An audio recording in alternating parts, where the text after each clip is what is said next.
Эксперты и члены Общественной палаты Коми дают свой прогноз по предстоящим выборам.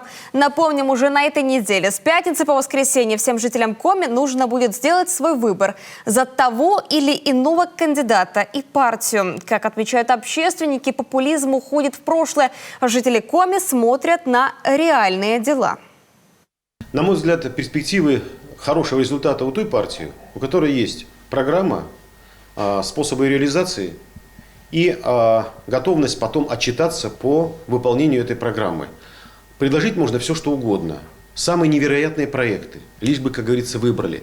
Но потом придется все это выполнять, реализовывать. Вот с этим бывает хуже. У нас мы видели много партий, которые могут предлагать самые невероятные космические проекты. Но популизм уже уходит, время популистов проходит. Нужно предлагать, исходя из возможностей страны, из реальностей, которые есть. И потом нужно будет ответить. Потом нужно будет ответить за эту программу, за ее реализацию. Есть возможность создать собственную хорошую программу и ее реализовывать. А если этого нет, можно, например, облить грязью оппонента. Я видел работу партии власти на протяжении всего и предвыборного периода.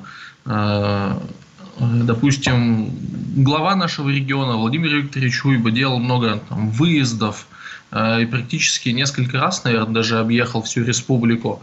Действующий депутат Государственной Думы и кандидат в депутаты в предстоящий созыв Ольга Викторовна Савастьянова также проводила активную работу в регионе, совершила множество выездов, формировала свою программу.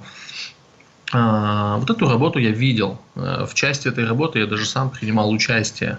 Что касается множества новых, малых партий, то